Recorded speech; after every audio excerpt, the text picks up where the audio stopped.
It began like any typical neighborhood gathering, filled with the familiar sounds of laughter and clinking plastic cups brimming with cheap wine. The atmosphere was a blend of feigned closeness and the unspoken rivalry among neighbors regarding who appear to have their life more together. As the evening progressed, the conversation inevitably turned toward my husband, Mark. He had always been somewhat socially awkward, the kind of guy who would fumble over his words or tell a joke that fell flat. I often roll my eyes at his antics, but that night, perhaps due to a few too many glasses of Chardonnay and the group's encouragement, I made the impulsive decision to join in. "We love Mark," someone chuckled, "but he's, a little different." "Oh, you have no idea," I replied, the words escaping my lips before I could think to rein them in. "You should see him attempt home repairs. It's like watching a YouTube tutorial in reverse. Everything ends up worse." To my surprise, my comment elicited genuine laughter, the kind that invigorates your ego and makes you feel like the wittiest person in the room.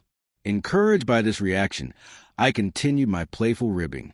Sometimes I think Mark is secretly auditioning for America's Funniest Home Videos. Like that time he tried to fix the garbage disposal and ended up flooding the kitchen. Classic Mark.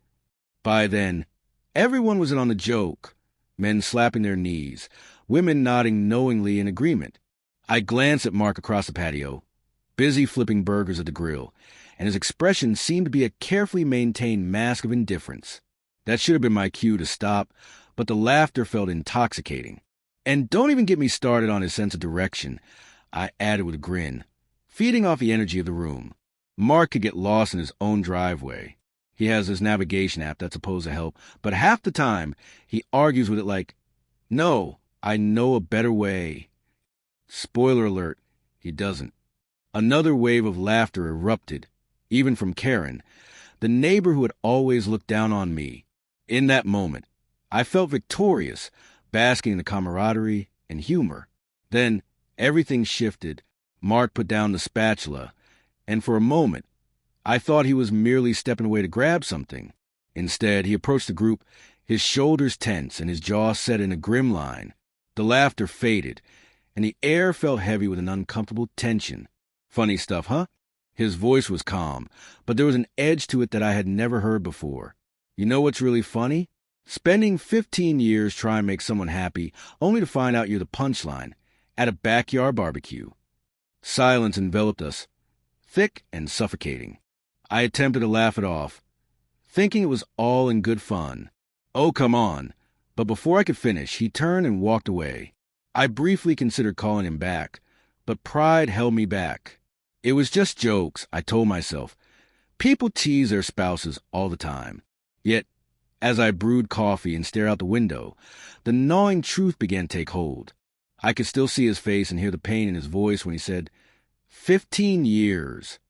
I didn't know which hurt more, him walking out or the realization that I had failed to see it coming. By mid-morning, my phone buzzed with a flurry of texts. Karen, the nosy neighbor, was the first to check in. "Hey, just checking in. That was something last night. Hope you're okay." Then came Jennifer and Claire, expressing their concern and suggesting lunch. Even Karen's husband, Dale, chimed in, hoping we could work things out. Their well-meaning messages felt like a spotlight on my failure, intensified when Karen sent a photo of Mark sitting alone in a coffee shop. "Saw this and thought of you. Maybe you should talk to him." I wanted to scream, cry, or throw my phone against the wall. Instead, I found myself staring at the picture. Mark looked calm and resigned, almost as if he had already made up his mind about something monumental. By lunchtime, I was pacing the living room, trying to comprehend how things had spiraled so drastically out of control. It wasn't that we didn't love each other. We just weren't the type of couple who posted anniversary tributes on Facebook or called each other babe in public. We had a good thing, didn't we? Yet, as I struggled to remember the last time we had engaged in a meaningful conversation, not about bills or chores, but something significant, it dawned on me that it had been months, possibly longer. Somewhere along the line, amidst the daily routines and my habit of venting to friends, I had stopped seeing Mark as a person who could break. Now, it appeared I had found his breaking point. That afternoon, I attempted to call him. No response. My heart sank as I texted. "Mark, I'm sorry. Can we please talk?" I waited, but there was nothing. An hour later, I sent another message. "I'm not okay. I need to hear from you." Still nothing. By 4 p.m., the coffee pot was empty and my nerves were frayed. Desperate, I began searching online for advice on how to mend a marriage after making a mistake. I stumbled upon a forum for women facing separation.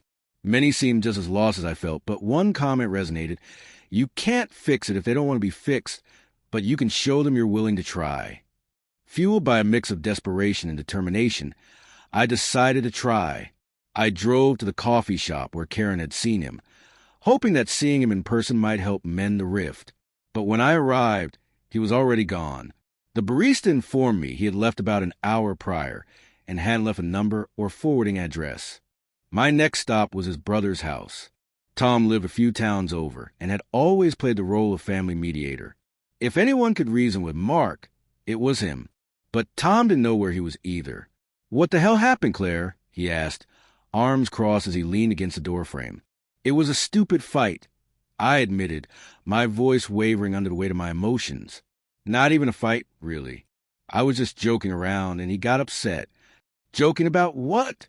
he pressed, his gaze piercing through me. I hesitated, unsure of how to explain. Just teasing him like everyone does. Tom's expression didn't soften. "You're not everyone, Claire. You're his wife." That night, I sat alone in our bedroom, surrounded by reminders of him, his pillow, his clothes still hanging in the closet, the half-empty cologne bottle on the dresser.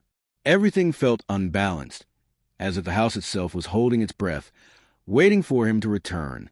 I kept replaying his words in my mind. The haunting note he left that echoed the sentiment. "You've made your feelings clear." Had I truly made him feel that way?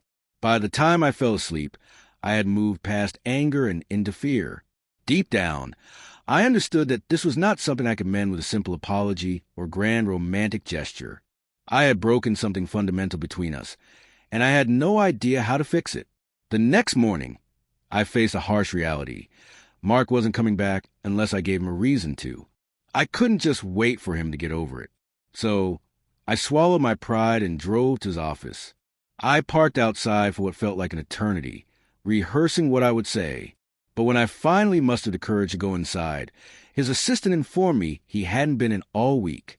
It dawned on me then, he wasn't merely taking a break from me. He was stepping away from his entire life. A few days later, another note arrived, an actual letter, not a text or email. "Claire, I've been staying with a friend and thinking things through." I keep going back to that night. And it wasn't just about the jokes. It's the realization that you stopped seeing me as your partner a long time ago. I don't know when it happened, but it's clear that it did. I can't be the guy you mock to feel better about yourself. I deserve more than that, and honestly, so do you. I've decided to file for divorce. It's not an easy decision, but it feels like the right one. I hope we can handle this respectfully. Take care, Mark. The weight of those words crushed me. My first instinct was to argue, to plead, to fight against the decision he had reached. But deep down, I recognized he was right. I had spent so much time focusing on his flaws, inventing to friends that I had forgotten how to love him completely, imperfections and all. That night, I sat alone in the empty house, allowing myself to feel everything. The regret, the shame, the profound loss. I wanted to be angry at him for giving up, but I couldn't escape the gnawing truth. If I were honest, I had given up first. The divorce proceeded swiftly and quietly, without children or significant assets to divide. There wasn't much to contest. Mark moved into a small apartment a few towns away, while I remained in the house we had shared. Gradually, the neighborhood stopped bringing it up, and life resumed, as it always does. Yet, every so often, I would see Mark at the grocery store or pass him in his car. He always appeared content, not outright happy, but peaceful, and it stung to know he had found that peace without me. A year has passed since that fateful night, and I'm still navigating my way through this change. I've sought therapy to unpack what went wrong, and how I became someone who took the person who loved me most for granted. The truth is, Mark's departure was a wake-up call I didn't know I needed. It has forced me to reassess everything. how I perceive myself, how I treat those I care about, and what I truly want in a relationship. Do I miss him every day? Absolutely.